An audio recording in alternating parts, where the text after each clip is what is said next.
السلام علیکم ورحمۃ اللہ وبرکاتہ۔ الحمدللہ رب العالمین والعاقبۃ للمتقین، اما بعد، اعوذ باللہ من الشیطان الرجیم، بسم اللہ الرحمن الرحیم۔ قل بفضل اللہ وبرحمتہ فبذلک فلیفرحوا هو خیر مما یجمعون۔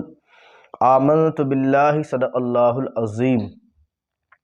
وہ جو نہ تھے تو کچھ نہ تھا، وہ جو نہ تھے تو کچھ نہ تھا، وہ جو نہ ہو تو کچھ نہ ہو، جان ہے وہ جہان کی، جان ہے تو جہان ہے۔ معزز خواتین و حضرات اور ناظرین کرام، ایک مرتبہ درود مبارکہ پڑھ لیں۔ صلی اللہ علی النبی الامی صلی اللہ علیہ وآلہ وسلم، علیہ الصلاۃ والسلام علیک یا رسول اللہ صلی اللہ تعالی علیہ وسلم۔ جیسا کہ آپ تمام حضرات بخوبی جانتے ہیں کہ 12 ربیع الاول شریف کا مہینہ شروع ہو چکا ہے۔ جشن آمد مصطفیٰ صلی اللہ علیہ وسلم کی آج 2 تاریخ ہے اس ماہ مبارک کی۔ تو اس تعلق سے خوشیوں کے اس مہینے میں چند باتیں آپ کی خدمت میں پیش کرنے کے لیے میں حاضر ہوں۔ اس سے پہلے میری گزارش ہے ان تمام ناظرین سے جو پہلی دفعہ ہمارے چینل پر آئے ہیں، چینل کو سبسکرائب کر لیں، ویڈیو کو لائک اور شیئر کریں اور اپنے دوست و احباب تک کو ضرور پہنچانے کی کوشش کریں۔ اللہ عز و جل قرآن مجید فرقان حمید میں ارشاد فرماتا ہے، قل بفضل اللہ وبرحمتہ فبذلک فلیفرحوا هو خیر مما یجمعون۔ سورہ یونس کی 58ویں آیت کریمہ۔ اے حبیب مکرم، آپ فرما دیجئے کہ اللہ کے فضل اور اللہ کی رحمت پر کہ جب انہیں ملے تو اس پر خوشیاں منائیں، وہ اس کی سب جمع پونجی سے بہتر، وہ ان کی سب جمع پونجی سے بہتر ہے۔ اور اللہ عز و جل نے قرآن مجید فرقان حمید میں ارشاد فرما سورہ آل عمران کی آیت نمبر 81 میں، اور یاد کرو جب اللہ نے پیغمبروں سے ان کا عہد لیا، یعنی وعدہ لیا، جو میں تم کو کتاب و حکمت دوں، پھر تشریف لائے تمہارے پاس وہ رسول کہ تمہاری کتابوں کی تصدیق فرمائے، تو تم ضرور ضرور اس پر ایمان لانا اور ضرور ضرور اس کی مدد کرنا۔ فرمایا کیوں تم نے اقرار کیا اور اس پر میرا بھاری ذمہ لیا؟ سب نے عرض کی ہم نے اقرار کیا، تو اللہ نے فرمایا تو ایک دوسرے پر گواہ ہو جاؤ اور میں خود تمہارے ساتھ گواہوں میں ہوں۔ سبحان اللہ۔ معزز خواتین و حضرات، آج کے اس پرفتن دور میں جب بات آ جاتی ہے عید میلاد النبی صلی اللہ علیہ وسلم کی، یا بات آ جاتی ہے عرس مبارک کی، یا بات آ جاتی ہے علماء کرام کے ادب و احترام کی، یا بات آ جاتی ہے مشائخین کرام کی، تو ایسی صورت میں ہمیں یہ پتہ چلتا ہے کہ لوگ آج کافی سوچوں اور فکروں میں بالکل بٹے ہوئے ہیں۔ اور جب بات آ جاتی ایصال ثواب کی، یا قرآن خوانی کی، یا درود مبارکہ کی محفل کی، یا نظر و نیاز کی، طرح طرح کی باتیں سامنے آتی ہیں، تو کیا پہلے سے ہی ایسا چلا آ رہا ہے؟ کیا اس کی کیفیت ہے؟ آج ہم اس کو سمجھیں گے۔ تو انشاءاللہ تبارک و تعالی مجھے امید ہے کہ آپ بھی ویڈیو کو پورا دیکھیں گے تاکہ آپ کے سامنے بھی یہ بات اچھی طریقے سے سمجھ میں آ جائے۔ تو مجالس عید میلاد النبی صلی اللہ علیہ وسلم اور جشن عید میلاد النبی صلی اللہ علیہ وسلم کا اہتمام صدیوں سے ہوتا چلا آیا۔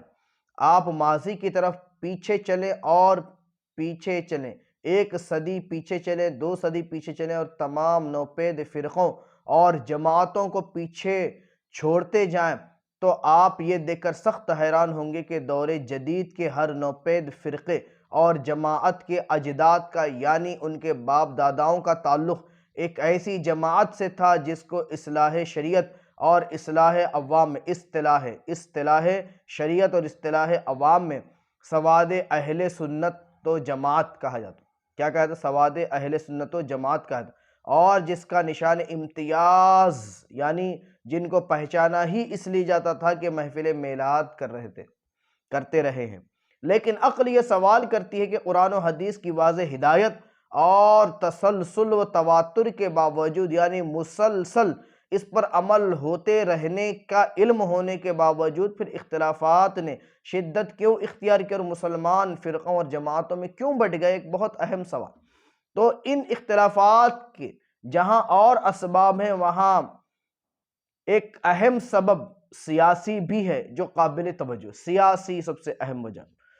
200-250 سال پہلے دنیا کے 3 بر اعظموں پر پھیلے ہوئے سواد اعظم کا شیرازہ منتشر کرنے کے لیے برطانوی محکمہ جاسوسی نے ایک جامع پروگرام، ایک بہت ہی بہترین ان کے حساب سے انہوں نے پروگرام بنا، اور آنے والی صدیوں میں تسلسل کے ساتھ اس پر بڑے زور و شور سے عمل ہوتا رہا، کام ہوتا رہا۔ اب یہودی بھی اس مہم میں سرگرم، اس پروگرام کے مختلف اہداف یعنی ہدف ہے، یعنی ٹارگٹ ہے۔ ان اہداف میں حضور انور صلی اللہ علیہ وسلم کی ذات اقدس اور صلح امت کی ذوات عالیہ سر فہرست نظر آتی، کیونکہ ان حضرات عالیہ سے وابستگی دین کا صحیح شعور اور اسلام کی سچی محبت پیدا کرتی ہے، اور مسلمانوں کو اس حد تک دیوانہ بنا دیتی ہے کہ وہ اپنی جان کی بھی پرواہ نہیں کرتے۔ یہی دیوانگی دشمنان اسلام کے لیے صدیوں سے سر درد بنی ہوئی ہے۔ اس کا علاج انہوں نے یہ سوچا کہ اندرونی اور بیرونی سازشوں کے ذریعے سے حضور انور صلی اللہ علیہ وسلم اور صلح امت کی محبت مسلمانوں کے دلوں سے چھن لی جائے، اور اس طریقے سے ملت اسلامیہ یعنی قوم مسلم کا شیرازہ منتشر کر دیا جائے۔ اب انداز لگا کہ انہوں نے کس طریقے سے پلان کیا، کس انداز میں، جب مسلمانوں کو ہر طرف سے انہوں نے جو ہے جانچا پرکھا، اس کے اوپر غور کیا، تو جب وہ نتیجے پر پہنچے کہ مسلمانوں کے دلوں میں اپنے بزرگان دین کی محبت ہے، اپنے علماء کی محبت ہے، اپنے اماموں کی محبت ہے، اپنے مشائخین کی محبت ہے، اور سب سے بڑھ کر اولیاء کرام کی محبت ہے، اور اس سے بھی زیادہ صحابہ کرام کی محبت ہے، اور سب سے زیادہ جس ذات کی محبت ہے وہ حضرت محمد مصطفیٰ صلی اللہ علیہ وسلم کی محبت ہے، اور بڑی عقیدت و محبت، اور ان کا اپنے اسلاف سے، اپنے بزرگان سے محبت کا اس قدر مضبوط رشتہ ہے کہ جس کی بنا پر یہ کبھی منتشر نہیں ہوتے، یہ کبھی ایک دوسرے سے لڑتے نہیں، یہ کبھی ایک دوسرے سے جو ہے اس انداز میں نہیں ہوتے کہ یہ بکھر جائیں، یہ ٹوٹ کر بکھر جائیں، ایسا ان کے ساتھ معاملہ نہیں ہوتا۔ جب بھی کوئی اس انداز میں صدا لگاتا ہے تو سب اپنی دشمنیوں کو بھول کر جو ہے پرچم اسلام کے تلے جمع ہو جاتے ہیں، اور ناموس رسالت صلی اللہ علیہ وسلم کے لیے اکٹھے ہو جاتے ہیں۔ تو انہوں نے جو ہے اس انداز میں مکمل طور پر پلان کیا کہ ان کے دلوں سے سب سے پہلے عشق رسول نکال دیا جائے، بزرگان دین کے محبتوں کو نکال دیا جائے۔ تو لہٰذا اس تعلق سے 18ویں صدی کے ایک برطانوی سفیر جس کا نام ہمفر ہے، خفیہ اس کی یادداشتوں سے دشمنان اسلام کے پوشیدہ عزائم کا پتہ چلتا ہے۔ یہ بڑا جو ہے بعد میں مشہور ہوا، یہ جاسوس جس کا نام ہمفر ہے۔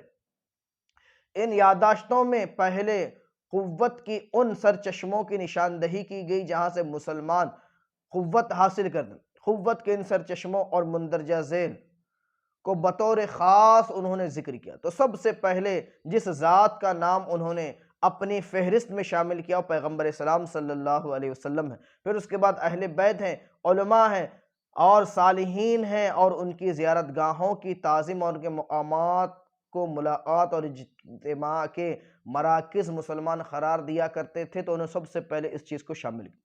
پھر اس کے سادات کا احترام اور رسول اکرم صلی اللہ علیہ وسلم کا اس طرح تذکرہ کرنا گویا کہ وہ ابھی زندہ ہے اور درود السلام کے حقدار ہیں، یہ انہوں نے اس کے بعد شامل کیا۔